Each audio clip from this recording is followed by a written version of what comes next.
Good morning friends, how are you students. हमारा fourth lesson चल रहा है जिसका नेम है जलवायु। इस लेसन के अंदर हम भारत की जलवायु के बारे में जो है वो जानेंगे। बच्चों, भारत की जो जलवायु है उसमें बहुत ज़्यादा जो है विभिन्नताएं पाई जाती हैं। फिर भी भारत की जो जलवायु है वो एक मानसून प्रकार की जो है वो जलवायु है। अब हम बात करते हैं कि भारत की जलवायु जो है उसको प्रभावित करने वाले मुख्य कारक कौन कौन से हैं। यहाँ मोटे तौर पर जो है इसको दो भागों में हम डिवाइड करते हैं। पहला है स्थिति तथा ऊंचावत संबंधी कारक, तो दूसरा है वायुदाब एवं पवन संबंधी कारक। ये दो कारक हैं जिनका जो ना भारतीय जलवायु के ऊपर सीधा सीधा जो है वो असर पड़ता है। सबसे पहले हम बात करते हैं स्थिति तथा ऊंचावत संबंधी कारक।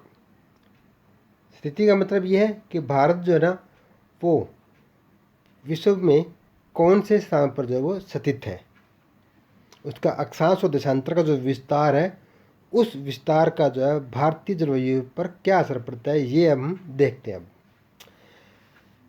आप भारत की मुख्य भूमि का अक्षांशीय एवं देशांतरीय विस्तार पहले से ही जानते हैं, बिल्कुल जानते हैं, क्योंकि हमने फर्स्ट लेसन के अंदर जो है ये टॉपिक किया था। आप यह भी जानते हैं कि कर्क रेखा पूर्व पश्चिम दिशा में देश के मध्य भाग से गुजरती है। बिल्कुल बच्चों, ये हमने किया था, हमने ये भी पढ़ा था कि कर्क रेखा जो है वो भारत के दो भागों में बांटती है। इस प्रकार भारत का उत्तरी भाग शीतोष्णकटिबंध में और कर्क रेखा के दक्षिण में स्थित भाग उष्णकटिबंध में पड़ता है। देखो बच्चों, मान लेते हैं कि ये जो अपना अर्थ है इसमें ये 0 डिग्री और ये 23 डिग्री, इसके उत्तर में जो होगा वो उष्णकटिबंधीय होगा, इसके दक्षिण में जो होगा वो होगा अपना उष्णकटिबंधीय। उष्णकटिबंधीय भूमध्य रेखा के अधिक निकट होने के कारण सारा साल उच्च तापमान तथा कम दैनिक और वार्षिक तापांतर का अनुभव करता है।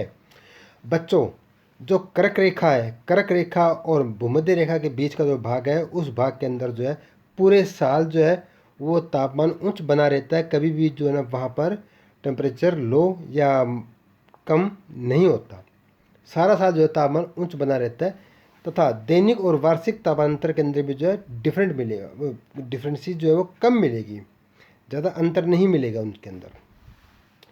जैसे जैसे हम भूमध्य रेखा से दूर होते जाएंगे ये विभिन्नता जो है वो या तापांतर जो है वो विषम जलवायु जो है वो होती चली जाती है।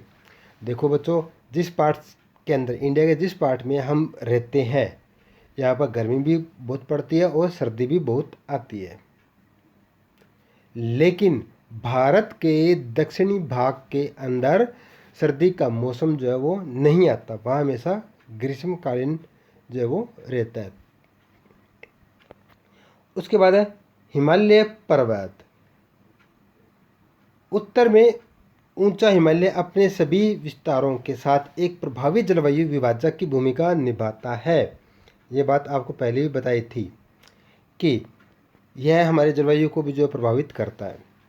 ऊंची पर्वत श्रृंखला उपमहाद्वीपीय को उत्तरी पवनों से अभेद्य सुरक्षा प्रदान करती है। देखो बच्चों, जो चीन में बहने वाली जो ठंडी हवा है उसको जो ना जो भारतीय हिमालय पर्वत है वो उसको कंट्रोल करता है, उसको भारत के अंदर जो है वो एंट्री नहीं करने देती। जमा देने वाली ये ठंडी पवनें उत्तरी ध्रुव रेखा के निकट पैदा होती है और मध्य तथा पूर्वी एशिया में आर पार बहती है।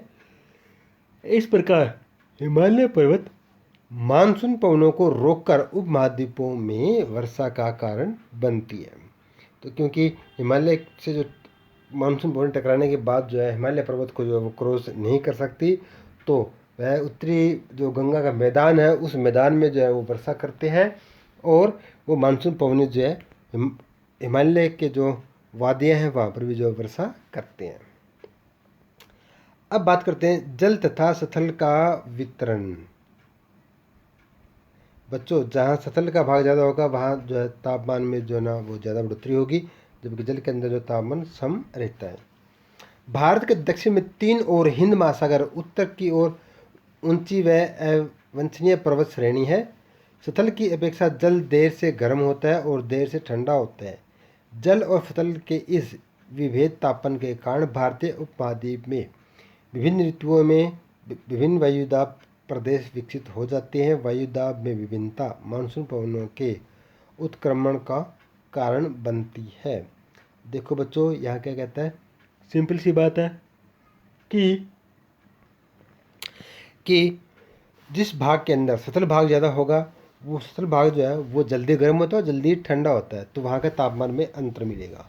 लेकिन जिस भाग के अंदर जल की मात्रा ज़्यादा है तो वहाँ जो है तापमान भी कम मिलेगा, क्योंकि जो सूर्य की किरणें हैं वो जल के अंदर जो है ज़्यादा एरिया जो है वो कवर करती है, जबकि सतल भाग के अंदर जो है वो सतल के मुख्य भूभाग से टकरा कर जो है वो वापस चली जाती है, जिससे सतल भाग जल्दी गर्म होता है और जो जल भाग है वो जल्दी गर्म नहीं होता, वो लेट गर्म होता है और लेट तक ही ठंडा होता है। तो जिसके कारण जो ना जिस भाग के अंदर सतल का भाग ज़्यादा है, जल का भाग कम है, तो वहाँ पर जो है तापमान के अंदर जो विभिन्नता मिलेगी। लेकिन जहाँ जल की मात्रा अधिक है तो वहाँ पर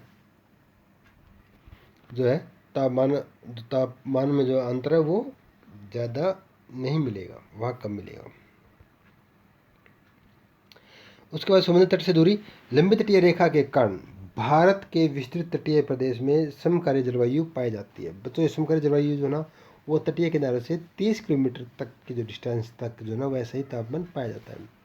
भारत के अंदरूनी भाग समुद्र के समकालीन प्रभाव से वंचित रह जाते हैं। ऐसे क्षेत्रों में विषम जलवायु पाई जाती है। यही कारण कि मुंबई तथा कोंकण तट के निवासी तापमान की विषमता और ऋतु परिवर्तन का अनुभव नहीं कर पाते। देखो बच्चों, वहाँ पर जो तापमान जो वो एक जैसा ही बना रहता है, क्योंकि जो बॉम्बे है, कोंकण है, ये समुद्र के किनारे बसी हुई है। और जैसे जैसे हम समुद्र से दूरी बढ़ाते जाएंगे, तापमान में जो ना जो जलवायु में जो है वो उस पर जो है मौसम का परिवर्तन जो हम देख सकते हैं। उसके बाद है समुद्र तल से ऊंचाई। बच्चों, जैसे जैसे हम ऊंचाई पे जाएंगे तापमान में जो है वो कमी होती चली जाती है। जो तापमान की जो गिरावट का जो दर है उसको हम जो है लेफ्ट रेट या सामान्य हार्स दर जो है बोल देते हैं। इसमें क्या होता है बच्चों कि अगर हम समुद्र तल से 1000 मीटर ऊंचाई पर हम चले गए तो इस पॉइंट पर जो है तापमान जो है वो 6.4 डिग्री सेल्सियस जो है वो कम हो जाता है।